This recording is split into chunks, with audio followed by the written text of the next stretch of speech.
Hello, Libra, Sun, Moon, Rising, and Venus signs. Kamusta kayo? Sana po'y nasa mabuti kayong kalagayan. Welcome back po sa Star Tarot. At kung bago kayo rito, welcome din po kayo. Please subscribe, like, share my videos, and leave me a comment po kung naka-resonate kayo. Thank you. So, tignan natin, first card po ninyo, signs from heaven. Thank you, heaven, for sending me reminders of your presence. Alright? So, signs from heaven, Libra. Maaaring meron kayong mga dasal, hinihinging, baka meron kayong mga hinihinging specific signs, or baka meron kang hinihinging um, gabay, diba? Confirmation, from the divine. Okay? Kaya ito na yon. Be on the lookout for those signs kasi maaring ito na. Pinapadala na sa'yo. Kaya this could be, 'di ba? Sagot na sa inyong mga dasal, alright? So we have study and learning. Ang iba siguro sa inyo sa ngayon, Libra, baka magpapatuloy ng pag-aaral. Maaring ikaw ay babalik school, 'di ba? Formal schooling, babalik ka diyan, or maaring ikaw ay may mga gagawing research, no? Baka ikaw ay magre-research, baka ikaw ay um, nag-online classes, yung mga ganon. So, depende sa inyong sitwasyon, but maybe you are focusing on expanding your knowledge and expanding your learnings sa ngayon. So, we have spiritual abundance. Wow, swerte mo, Libra. Kasi sabi nga dito, thank you angels for blessing me with infinite abundance. Parang walang katapusan, di ba? This is infinite, tuloy-tuloy ang kasaganaan, no, na mararanasan mo na from here on. Nakikita ninyo yung kamay ng angel, 'di ba? Handful of gold coins. So parang ganyan din ang pupuwedeng mangyari sa'yo, 'no? Baka yan nga ay inaabot sa'yo ng angel na 'to, 'di ba? So definitely meron paparating na pera.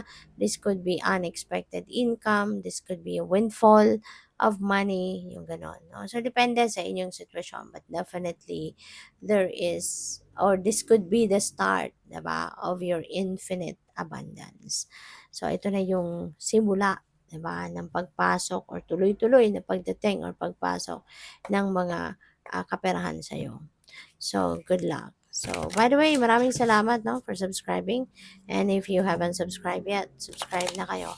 And also, maraming salamat din for not skipping the ads. Malaking bagay po yan sa akin. And also, please click the join button sa baba ng video kung gusto po ninyo na mag-join kayo sa membership. Salamat. So, tingnan natin kung ano pa ang ganap. For Libra, we have the path to light. Sabi dito, I make the conscious choice to move toward the light, one step at a time. So, napakaganda, 'di ba? Na pipiliin ninyo kung ano yung positibo, kung ano yung tama, 'di ba? Kung ano yung maganda. I transform my weaknesses into strength by mastering my thoughts. Wow. So, this is very powerful, Libra, 'di ba? Na magagawa mo na, no? Magagawa mo ng palitan ng lakas ng loob, no? Kung ano man yung mga kahinaan mo, malalabanan mo na 'to at mapapalitan mo na ng strength mo at ilalabas mo na, 'di ba? Kung ano yung mga kalakasan mo, 'di ba? And you are going to be more aware, no? And more conscious kung ano yung iniisip mo, which is really good. Kasi, 'di ba, yung isip natin, kung ano yung iniisip natin, yun ang nangyayari, eh. 'Di ba? Eventually, kung ano yung naisip natin, yun ang mangyayari sa realidad natin. Yun ang makikita natin sa ating 3D reality, 'di ba? Kaya dapat lang, 'di ba, na maging aware and conscious tayo, no, sa kung ano yung iniisip natin. So, which is really good kasi yun talaga ang one day makikita mo sa 3D reality mo. I overcome obstacles with positivity and acceptance. I develop my gifts and extend my light to every being unconditionally. Ayan. So, feeling ko dito, no, talagang ano ka, ang lakas ng loob mo na, no? Yung parang magiging matibay ka na talaga, ang loob mo matatag, matibay, you are full of optimism, you are full of positivity, yung gano'n. At kung ano man yung mga obstacle, ano, ano man yung mga sagabal or yung nagiging blockage ninyo sa sarili ninyo noon, ngayon malalagpasan mo na 'yan, 'no? Malalagpasan mo na 'yan at mapapalitan mo na 'yan ng acceptance and positivity, 'di ba? At saka ang maganda rin dito 'no, kasi, parang tanggap mo na 'no, na-recognize mo na you have spiritual gifts and kung ano man 'yan, maybe you are going to do things, para na mas ma-hone mo ito, mas ma-develop mo ito, yung gano'n, so that you can use that, 'di ba, to help other people, to touch other people's lives, 'di ba? So, napakaganda. So, what else? We have faithfulness. Ayan. So, I commit to my mind, heart, and will. I am devoted to the needs of my soul, which is really good.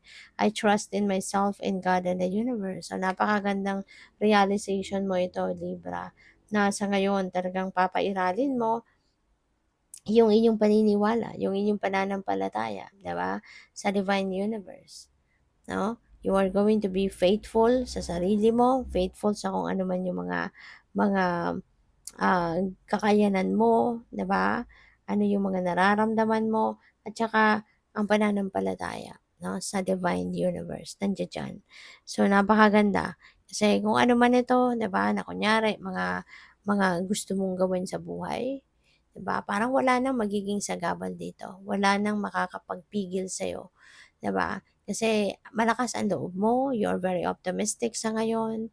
You are yung pananampalataya mo sa Panginoon nandiya diyan, 'di ba? Kaya parang you will have all the support, 'di ba? Lalo-lalo na from your spirit team. So, we have self-love. Napakahalagang maisip mo din ito. Napakahalagang ito rin ang isa sa mga importanteng pagtutuunan ninyo ng pansin, yung pag-aalaga sa iyong sarili, yung self-care, that is self-love. No? At maaari kasi Libra, no, na matagal ng panahon din na hindi mo naaalagaan ang sarili mo na. Kasi maybe you are so focused on the worldly things na nandiya diyan. Maybe you are so focused on the worldly things na na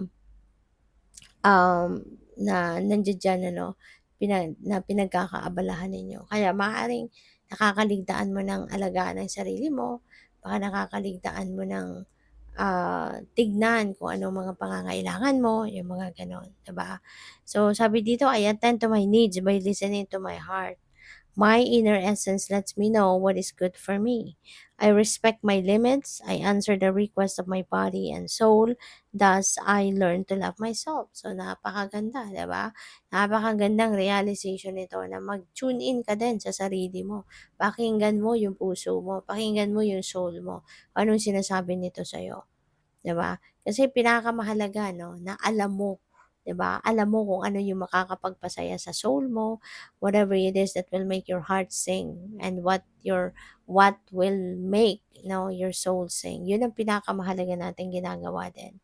Aside from dapat yun ang first na priority ninyo, 'di ba? Second na lang yung trabaho ninyo, yung pamilya ninyo, yung mga gano'n. So, it's really very beautiful to have this card and message para sa iyo sa ngayon. Kasi maaari na pupuwedeng ito yung magpabukas ng isip mo sa ngayon, 'di ba? At makapag-focus ka, makapag-tune in ka nga ngayon sa sarili mo.